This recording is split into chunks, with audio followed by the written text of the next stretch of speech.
नमस्कार। हरिभूमि टीवी पर आपका स्वागत है। दिल्ली विधानसभा चुनाव में दो बंदर और बिल्ली की कहानी सच साबित हो गई है। दिल्ली चुनाव में कांग्रेस और आप बंदर की तरह लड़ते रहे और फायदा बीजेपी को हो गया।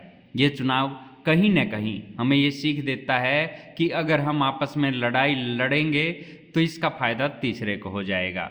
जिस दिल्ली को आम आदमी पार्टी का गढ़ माना जाता था उसे बीजेपी ने जीत लिया है। पूर्व सीएम शीला दीक्षित के बेटे संदीप दीक्षित भी भले ही चुनाव हार गए हों, लेकिन वो अपने मंसूबे में सफल हो गए हैं।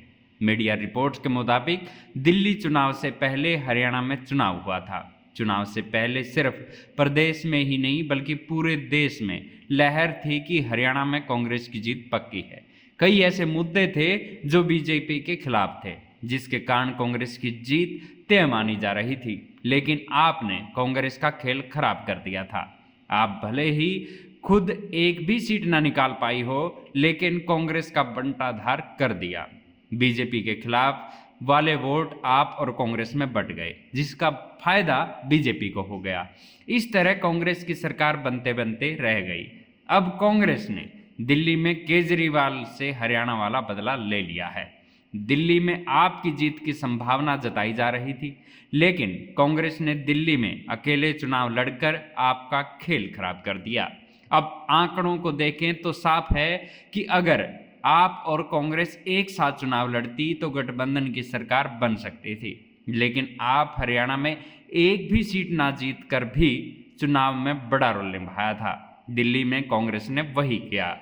इस तरह माना जा रहा है कि कांग्रेस का मिशन बदलापुर अब पूरा हो गया है।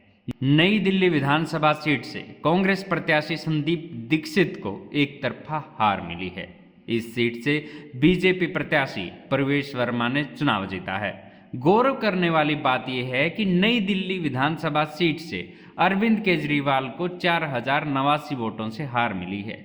संदीप दीक्षित को यहां 4568 वोट मिले, जो कि केजरीवाल के हार के अंतर से अधिक है। इससे साफ है कि संदीप दीक्षित ने चुनाव हार कर भी अपनी मां का बदला केजरीवाल से ले लिया है। संदीप दीक्षित ने केजरीवाल को अपनी भी सीट जीतने नहीं दी।